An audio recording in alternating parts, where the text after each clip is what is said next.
Welcome to this week in Lugnuts Baseball, your home for everything happening around the Lansing clubhouse, dugout, and farm system. I am joined by the terrible Jesse Goldberg-Strassler as we're going to recap this week's biggest moments, highlights, rising A's prospects, break down the wins, losses, and turning points. We're going to provide the storytelling, the insight that made him one of the minor league baseball's most beloved broadcasters, whether the Nuts are rolling or regrouping. This is where the season story comes to life. Jesse, how are you today, sir? I'm all right. It was a tough week against West Michigan, but we're into the second half. Let's go. Absolutely. And hopefully, I think there was a good enough week this week where we could come up with some sort of thumbnail of the week. There were some performances I do want to talk about. And Tzu-Chen Shaw's move to the bullpen. He was in Stockton last year. It looked great. He's made the move up to high A Lansing. It hasn't been quite the same for him, but that was a starter. And he had his first couple appearances out of the bullpen. Let's talk about that a little bit later. Myles Naylor is starting to make a little bit of a steady climb, 5 for 13, but break down the week in Comstock. One game got canceled, played 5, lost all 5. Didn't quite work out how the Nuts hoped for. Yeah, so big picture. I think I told you in my preview last week. This is the arch rival. These games matter to the fan base. Sure. West Michigan's home field, LMC Ballpark, is the best pitcher's park in the whole Midwest League. And the Lugnuts home ballpark, Jackson Field, is the best hitter's ballpark in the whole Midwest League. So when we're at home, the offense looks great. They feel great. They came into this series averaging 9.5 runs per game over their past 6 games. Yeah. Been destroying the baseball.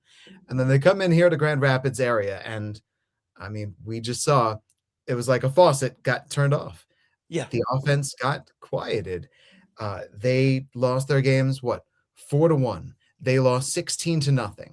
They lost 4-1 again. They lost 3-2. They lost 7-3. So they scored 0, 1, 1, 2, and 3 runs in these games. It's a tough matchup for them in the big picture that the Tigers affiliate comes in with all of this pitching. They don't have a great offense. Over the course of this year, they've had the worst offense in the league. But on the bullpen side, they had the advantage. So on the smaller picture, you and I can look at this and go, I like this starting pitching performance. I love what Nathan Detmer gave them. Again, Yes. 5 innings strong, 6th inning, things went sideways. Zane Taylor, 6 1/3 innings strong, went to the bullpen, things went sideways. Steven Echeverria, that's a tough start. That's a really tough start for Etch. Yeah. Samuel Dutton, that looked great. There was one bad pitch, and he gave up a 3-run homer in 6 innings. Unfortunately, you lose 3-2 because the offense isn't scoring runs. And then he finished things off. Mitch Myers goes, coming down from Double-A. Yeah. We'll talk more about Mitch, but the first inning, just trying to get his sea legs, he allows some singles. He gives up 3 runs. They get nothing against him after that. The starting rotation continues to be, Etch excluded, really strong.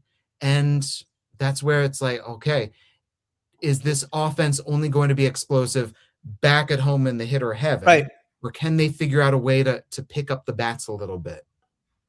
Talk about Echeverria's start. Was it a location situation? Obviously, Steven Echeverria is somebody, most A's fans who follow minor league ball is somebody they're extremely, extremely high.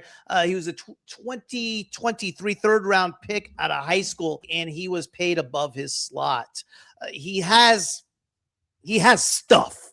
And we've seen glimpses of that. What went on? What was different about Etch's start this time around than what he's shown in the past? So it felt like psychologically, it was a bad night for everyone. It was a bad night for Steven, and he gave up some home runs. Now, did the wind help one of those home runs? Maybe, sure. Okay. The defense wasn't great. The defense committed 4 errors behind him. He was not sharp. He was missing with his stuff in the zone. He was missing with his stuff out of the zone. And all the while, the offense got blown away. It was 16-0. Yeah. And to get back to the psychological point, this was the final day of the first half of the season. So there was a lot of talk from both sides. Okay, we'll get through today. We'll wake up tomorrow. We'll be 0-0. It felt very weird to have in the middle of the year, in June, And yet it just felt like, in talking to people all around the ballpark, West Michigan people, going to the clubhouse, and everyone understands second half is going to start tomorrow. It just had that weird feel to it that today's game is a game that we're just going to get through and then we'll come back tomorrow. Now, he's a competitor. This isn't what he wants, but it just had that weird feel right from the start. And then as things went on and you're seeing the defense shaky behind him, you go, oh, we're just going to pick up this game. We're going to throw it in the trash can. And we're going to come back next week and see if we've got something better. Before we move forward to Myles Naylor, who I do want to talk about, last week we talked about Carlos Pacheco, 17 years old. The A's signed him out of Venezuela, hit 450 last week, 11 runs scored, 7 stolen bases, I believe it was. How do you look this week? West Michigan pitched him very well. Yeah. Now, there were a couple of cases. He got into one to deep left center, and Andrew Soika made a tremendous catch of it. So he's getting on a little. We got to see the pitching start to take over him. He got overmatched by some fastballs, overmatched by some breaking balls. Still saw some good swings from him. When he got on the bases, he was caught stealing a couple of times that if you and I look at the replay, maybe we disagree with the calls. But it was that kind of series. Yeah. If we just put different plays under a microscope, we could go, well, here, he's safe. But not a lot went right. I still did clip a catch for you from Pacheco. Let's check it out. Just to show you, this is how good he is. He's the last half. As Soika slings it into right center. Wow, he can move. And a diving grab by Pacheco. Wow. Tony, it's 15-0. A face full of dirt on the warning track, but he makes the catch anyways. One gone. Let me ask you, is he defense first? I think that it's a battle, whether it's the defense first or it's the speed first. His speed is so easy. And it's fun watching Lugnuts batting practice right now because he's practicing those catches. He's waiting there in center field, trying to read everything off the bat. And when there's a line shot to right center, line shot to left center, I will see him lay out in BP, or basically just get the measure of how everything's going, reading the angles in this new ballpark. Love watching him play defense. Love watching him run the bases. The bat is the thing that's coming last. And if that bat comes along little, even if it lags just a touch, as long as he keeps on having good at-bats, which he does, fouls off pitches, has a good batting eye, he's still only 21. And the speed and the defense are plus. Defensively, where do you see this kid being in the big leagues? And for me, it's been like, obviously I've known about Pacheco, I've followed him, but he was somebody that I really didn't pay a whole lot of attention just because he didn't seem like he was ready. Then all of a sudden it seems like, boom, he's there. How fast do you see him growing, and what do you see his ceiling? I like you saying the word fast with him. So he gets handed 7 figures to sign. He is the A's top international free agent target as a teenager. And then he struggled. His very first pro season was not a good one in the Dominican Summer League. His second one was better. Now he comes to the Arizona Complex League. And then last year he starts to bounce. And the interesting thing is there's a negative to bouncing where you're going complex, Stockton, Lansing, Midland. And the negative is you're just trying to get into a regular rhythm. The positive has been he has been placed around older players, good players to look up to, players to help him develop a rhythm. And I think that's rubbing off on him. He's a great teammate. It's fun to watch him put in the work. The ceiling for him is, the hope for him is, this is a guy at the very least the major league level on a postseason A's roster. This is your defensive replacement, and this is your pinch runner. And then from that baseline of going, he's a major leaguer for at least those 2 skills, that's where the question becomes, can he hit at the major league level as a major league regular? If he can be a regular, if he can hit, if he can just put bat to the ball, there's surprising power there. There's a great batting eye there. The speed in the defense is just so good. We're just waiting for that to come along. He's still only 21. There's a lot of strength for him to grow into. 2023 overall, number 39, Myles Naylor. Myles Naylor has quietly gotten better. We saw him last year in Stockton. He struck out a ton, had a hard time hitting. He showed occasional power. You could see something was there. And then he got demoted to the Arizona Spring League. Back up to Stockton. We saw a little bit. And now it seems like he's starting to really put it together more than he ever has here in High A Lansing. Last week he was 5 for 13. But the big thing I saw, his strikeouts went down. And that's the kind of thing I'm looking for in a guy like Myles Naylor. Yeah, I want to see more barrels from him because his strength is great. Yeah. Manager Javier Godard has made the case that he's the strongest guy on the team, not Rodney Green Jr. It's Right. Myles Naylor. That's exciting because we've got some strong guys on this team. Yeah, I bet. Here's a double from Myles the other day. That's when you know it's good. Let This me one's good. rewind that. Watch this swing, short to the ball. Boom. Yeah, real short. Real short stride. Remind me a little Tommy White stride there. Yeah. Base hit. They will try and score Sprague-Lott. Bryce Rayner's throw to the plate is up the line and wide of the target. Myles Naylor gets an RBI double. 2 in the 8th for Lansing. Make it 6-3. Well, you saw a couple of things there. You got to see the swing. You get to see the ball just pop off the bat. Sure. Jump into center field. Did you see how he moves around first base? Yeah. He's got more speed than I think people understand. So he's learning how to use the bat and to tap into his power. And he's learning how to use his speed. Under the radar, stole his first bag here in Lansing in High A this past series. He can steal more bases. He has the capability of stealing a lot of bases. There's a lot of speed there. He's got the capability for hitting for a lot of extra base hits. So you mentioned 5 hits. He had a 3-hit game. He just had a triple yesterday. There's something there that they're just staying patient with. They're encouraging him. Great teammate, great guy. Love catching up with him. It's a little bit like Echeverria, a little bit like Pacheco. These 3 guys that we're talking about, there's major league tools, and then it's the patience to see it more and more consistently. We talked about him last week. He was actually the thumbnail of the week last week. Jared Sprague-Lott, 2024 9th round pick out of the SEC, Arkansas, defensive guy first. Been hampered with injuries. He started out in Lansing this year, struggled, went back to Stockton, then all of a sudden, it seems like nobody can get him out. Last week, he was on fire, and it seems like he brings a little bit of everything to the table. I almost put him, and I don't know if you would consider this correct or accurate, him and Gunnar Goldsmith a little bit in the same box as far as can do a little bit of everything. They help you in so many different ways, but solid across the board. I think that Jared has a leg up on Gunnar. Okay. In a couple of important ways. I think that his defense is better. Yeah. I think his speed is better. I think his batting eye is better. I think his power is better. But you're right. Yeah. Like, we're looking for winning players here. He's Yeah. a winning player. And since coming back to Lansing, he's hitting 297 with a 409 OBP. He has walked more than he struck out. He has a double. He has a triple. He has a homer. Remember, he hit for the cycle. There's stuff there. There's really good things there. And he uses the whole field. Here, by the way, is a clip to show his defense. This is in this series. Sammy Heel down the third base line. Going to be a tough play. Wow. Sprague-Lott with a rainbow to first. Target hit. Wow. Let's rush that again. Pulling bases This in is this a major series. league play. That, of course. Sammy Heel down the third base line. Going to be a tough play. Sprague-Lott with a rainbow to first. Target hit. It's a little Manny Machado.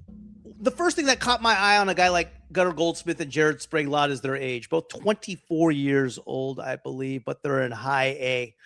When the organization's looking at guys like this, does that matter? Is it more of a disadvantage being 24, still in, let's say, Stockton or High A Lansing, no matter what kind of numbers you're putting up? So I wanted to bring up, I'm quickly checking their signing bonuses. When Gunnar Goldsmith signed with the A's as a 19th rounder in 2024, signed for $20,000. Yeah. When Jared Sprague-Lott signed with the A's, 9th rounder in 2024, he signed for $50,000. So you're getting these guys as senior signs. You're not having to break the bank for them. You're saving money that you can spend on other players to entice them maybe away from college or maybe for not coming back for their senior year. So it's smart scouting. It's great teammates to bring into the organization. It's, as you said, multifaceted guys who can help you in a lot of different ways. Gunnar can play all over the diamond. He's a switch hitter. He's shown surprising power this year. Jared Sprague-Lott can play all across the infield, has power. I think that these are smart draft picks. These are great draft picks for a team when you can bring in a guy who helps the clubhouse and who helps you on the field. Another guy who the A's did not break the bank for is Ryan Magdic. We talked about him last week. Suddenly he's up to Double-A, and he looks great. All of a sudden, he's a prospect. Yeah, absolutely. So, Booney, what a balance that we can go from talking about a Myles Naylor or Steven Echeverria, where those are the players that you were handing the big checks to and saying, there's a high major league ceiling here. We're just going to have to wait you out. And Steven is only 20 and Myles is only 21. And now here's the older player. Here's the player who Carlos Pacheco and Myles Naylor, they're watching Gunnar. They're watching Jared Sprague-Lott. Steven Echeverria is watching Ryan Magdic. You've got a great role model right next to you. You're watching the routines. You're watching the way that this guy keeps everything loose. You want this player to grow into being a team leader down the line. And you're getting production from him. You're getting winning baseball. It's not just winning in the clubhouse. You're getting a guy who, if the Lugnuts are playing well, it's because Jared Sprague-Lott and Gunnar Goldsmith are playing well. It's Gunnar Goldsmith is not going to pop up on an MLB pipeline top 30 list. I want Ryan Magdic on that list. He needs to be on that list. He's got major league ability. But the A's and every single other major league organization, if you're not getting a guy, 2 guys, 3 guys like this in every single draft to put right alongside the high ceiling, big check guys, you're doing it wrong. Speaking of the draft picks, draft's coming up next month, and A's are due to pick number 8. Everybody has a little bit of a draft philosophy, and my draft philosophy is get pitching. Do you have a philosophy on what a team drafts? Do you go best available? I've been trying to tell myself, don't be so long-winded with you. Just keep it short to the point. And this is such a big question. Yeah. I disagree with the fans who say draft this blank at this position. Ryder Helfrich, for example. Draft Ryder Helfrich, and I want him to be our catcher of the future. This guy like me. You don't know. It'd be great if that worked out. It'd be great if that worked out. Sure. But that's where I think that a system fails, is when you put too much on a guy. If it works, if Leo DeVries is the shortstop of the future, or if Nick Kurtz is the first baseman of the future, if Jacob Wilson hits, Jamie Arnold hits, then you're great. But I would also argue you're in the minority. It just doesn't work that often. It's so fun to contrast. We just came from facing the Tigers team. And I'll say to my Tigers friends, hey, while the A's were drafting, let's say, Jacob Wilson, we'll see when Max Clark arrives. We'll see how he does. While the A's were drafting Nick Kurtz, we'll see how Bryce Rayner turns out. But the A's have drafted these fast-moving college players. Yeah. Tigers annually draft high school players. Works out with Kevin McGonigal, but it's still a lottery ticket. There's no it sure is. So to get back to your original question, I, number one, side with you. I would absolutely go pitching, especially because you can never have enough. Pitchers always can't have enough pitching. No. Pitchers the most expensive thing out there, too. So I would agree pitching is important. I love that the A's go best player available. And now I'm going to stretch things beyond the first round.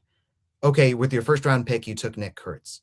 But when your second rounder, Tommy White, is there on the board, let's take another major league bat. And Tommy White is a major league impact bat.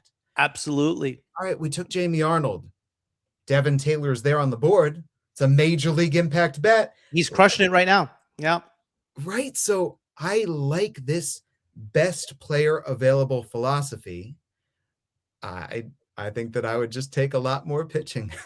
Yeah. You know what makes the draft tough on pitching now is that, so you have Flora from Santa Barbara, who's slated to go probably top 5. And then there's a drop off. Well, let's go back. Okay. So I'm not necessarily talking pitching with the first rounder. I'm saying draft pitching high. Gage like Zane Taylor at 5, pick. I thought was great. Yeah. Right. They got Gage Jump. That's a high pick to take Gage. Wasn't he at 69? Yeah, he was. Comparable to an early 3rd round pick. Yeah. So I'm saying in your first 2 picks, I would say if I didn't go pitching with the first pick and I had second pick and there's a pitcher on my board, I might go that direction. And I especially would look toward pitching 3rd round, 4th round, 5th round. Mason Miller was 3rd round. Yeah. Jack Perkins was 5th round. 5th round. Zane Taylor was 5th round. 5th round. So I would look early just to see, okay, we've got a power arm here, we've got a power arm there. Ed Sprague told me that they don't go with filling the needs from the draft until about the 13th round. What kind of pitcher do you want? Do you want a Samuel Dutton, a pitchability SEC guy? Take him in the 10th round. And by the way, I'm hearing whispers, watch out for a gigantic Samuel Dutton breakthrough coming ahead. He's already been good. He could get a lot better from here. I'm just saying, watch out. So do you want to take a pitchability guy who's got all sorts of different pitches and knows what he's doing? Yeah. The Dodgers' top pitcher that they always take is the guy where the walks are gigantic, but the stuff is plus. So do you want to take a guy who he might flame out immediately, but if he hits, you've got a major league arm? Do you want to take a Blake Beers in the very end of the draft where the slider is exceptional? It really is, okay, now we've decided to go with pitching. What kind of pitching should we go with? You take Itsuki Takamoto out of Hawaii. Right. That's the pitcher that you're going to have to work to develop. He's so young from Japan. Is that what you want to hang your hat on? Do you want to take a big-bodied guy out of Troy like Jay Dill, where you go, I know he's a reliever, but he's going to move fast and we might hit on something here. So, yeah, this is where you get into that draft war room, you trust the area scouts, and then you say, what is the philosophy that we're looking for? Are we trying to pad with starting pitching? Are we trying to look for fast-moving relievers? Are we looking for guys with big arms? Are we looking for guys with pitchability? It's the draft, the philosophy, the environment of, okay, save some money here, spend it here. We're going to sink this. We're going to take this guy. And then checking in with the scouts and saying, for example, to Rich Sparks, can we sign Alex Barr away from his college commitment? Okay, let's take the high schooler from Indiana and let's see if we can work with this. It's amazing to me. Josiah Romeo. I was just going to talk about him. 2 in a row. You take a high school kid out of Canada. It's going to take time. It's going to take time. But if it works out, you hit. So it's fascinating to me that in the draft, if I'm Eric Kubota, what is the difference I'm willing to split between this guy could bust, this guy's a sure thing, I'm willing to risk it, I'm going to want to go safe. Henry Bolte, that's a high-risk pick. Sure. Myles Naylor is a high-risk pick. Yes. And the A's have shown, Rodney Green Jr., Denzel Clark, the A's have shown that they are going to take these risky picks because if it hits, they got an all-star. Speaking of signings, not necessarily picks, last year in Stockton, 2 pitchers from Taiwan, one named Wei and Lin, and the other actually impressed me a lot more when they were at Stockton, and that was Tzu-Chen Shah. He struggled, to say the least, in starting roles in Lansing. When you look at him and you watch him throw, he looks the part. Lugnuts just recently moved him to the bullpen. I wouldn't say he was lights out, but he was a lot better. Shot might be a really good player to pick to have a breakout 2027. Okay. 2026 has been long for him. He was on the World Baseball Classic team for Chinese Taipei. So he's been pitching a lot. He's going to have to go back to Taiwan to fulfill a quick military obligation. After you graduate from college, you reach a certain age, you've got a military obligation. So he'll be away from the team briefly, come back. But that's weighing on his mind. He's a long ways from home. He failed with Stockton. Then he dominated in Stockton. Now he's failing in Lansing. Okay, how do you come through it? He's a great guy. Number one.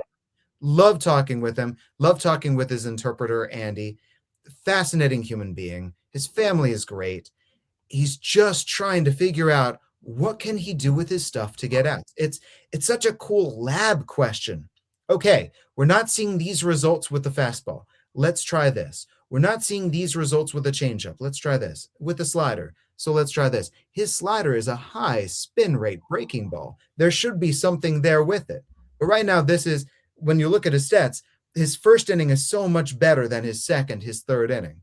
So what if we just take it 1 inning, 2 innings at a time? What if we say, relax, forget everything else, and just bear down on that hitter? So they're just going back to simplified baseball for him and seeing if that can allow him to build on some success.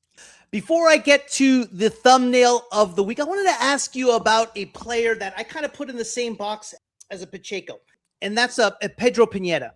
Signed in 2021 as I believe, 17, 18-year-old. Had some personal problems going on earlier on this year. He seems back in it right now. His tool set's been there, but I haven't seen enough consistency around him just because what's going on with everything else. What do you make of Pineda? I mean, as you said, we just passed Father's Day, and he lost. Happy Father's Day, by the way. Oh, thank you very much. I appreciate Absolutely. it. It's a good thing about Father's Day is all the guys get together and you just talk about your dad or the guys on the team who are dads, Luis Carrasco, Carlos Franco, the coaching staff. It's a really cool thing for Carlos Franco to come up to me and say, hey, here's a photo of my daughter. Here's how she's doing. That's great. Love it. That's my great. son and my dad were able to be there in attendance at the game yesterday. Pedro lost his dad. Yeah. That's tough. Now, he's still got all of the tools. He's still got his great speed. He's still got his defensive ability. We haven't seen as much power this year, but he's still pretty young relatively. He's a guy that I want to see, does he play better and better in the second half? But here's an example of his defense. Media station, The Ticket, West Michigan's sports leader. As Soika sends it high and deep right center, got a chance. Wow. Yeah. And it's picked off the top of the wall. Now, is him and Pacheco splitting time out there in center? Chance to get Yes. out and Pineda. West Media Station, The Ticket, West Michigan's sports leader. As Soika sends it high Like, and this deep is right casual, center, right? got Find a the wall. chance. Oh, man. Got it? Yeah. And it's picked off the top of the wall. He made that look routine. Had a Which, chance to you know get what? out and Make Pineda the took play it look away. One easy. gone. That's amazing. The camera was a little deceived by the Wasn't ball. sure if it was The one broadcast home was run a little robbery. late That's coming close. back from the break. But it works out. Yeah. Love Yeah. my friends in West Michigan. He's still got the tools. The speed is still excellent. Yeah, he's a guy who, he's splitting time with Pacheco, and Rodney Green Jr. is a center fielder. We've got 3 center fielders. We can just play them all around the outfield. He's not a lost cause yet. It's just been a really rough year. Pedro Pineda goes in the same box as Shah, where you go, hey, we know you're better than this. You know that you're better than this. It's been a tough year. That's the beauty of the half system in the minor leagues. Right. Major leagues, it's a marathon. But in the minor leagues, the teams change. The roster composition now is not what the roster composition was on opening day. No question. West Michigan, they've still got their whole team for opening day.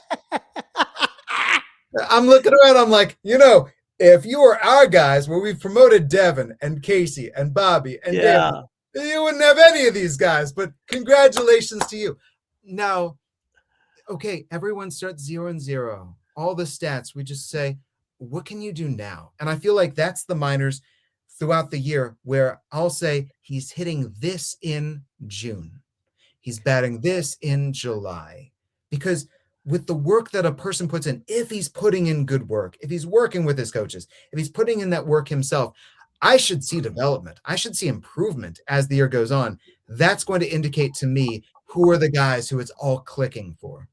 Speaking of Devin Taylor, he had talk about an identical start to Lansing, to Midland and Lansing. He starts out so slow, and you're like, oh no, the level's going to get him. And then as of late, it's just been. Now it's all of a sudden it's turned. How good can this kid be? I asked his hitting coaches immediately when he was at Fort Wayne. He was striking out every at bat. I said, "What's going on?" And they said, "Well, he's a hitter's hitter. He has in his head exactly how his swing is. He has in his head exactly where the pitches are. And right now, he's waiting for the perfect pitch. Maybe it's not the perfect pitch.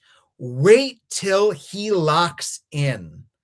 And now that he locks in, hits the ball all over the field, and hits the ball with power and draws walks. He's a hitter. It's like Tommy White coming back from the injured list, and you go, oh, they're in trouble now. Yeah. You got guys who are hitters. It's a Yeah. capital H. You know it when you see it. Tell us what's going on this week and give us your thumbnail of the week in a tough week last week. Yeah. So I am inclined to go to Zane Taylor. Gives up a first inning home run to Garrett Pennington. Yeah. Homered all week long. And then after that, it was great. And he strikes out the first batter at the bottom of the seventh. The game is tied up 1-1. Strikes out the first guy, then a sinking line drive to left field. And Pedro Pineda comes in and nearly makes a highlight reel catch. Can't complete the process. Pass is incomplete. The ball pops free, and it's a double. We'll pull him out of the game. Things go sideways. 5-run score, etc. 6 1/3 innings, pitching into the seventh. Nobody else in the league is doing what the Lugnuts starters are doing. And this is Zane with great pitch efficiency. Yeah. He's so intense. He gets so wound up. He really is. He is intense. I love him. Oh, I love those competitors. I love those Bulldogs. It's great. Yeah. So it's Zane. It's Zane as thumbnail of the week, taking on Great Lakes, taking on the Dodgers prospects. Big time stuff. A lot of strikeouts, a lot of walks, a lot of guys who are going to make the major leagues for somebody, whether it's the Dodgers or they're going to trade them to help themselves out, because the scouts are always out in the back whenever the Dodgers win.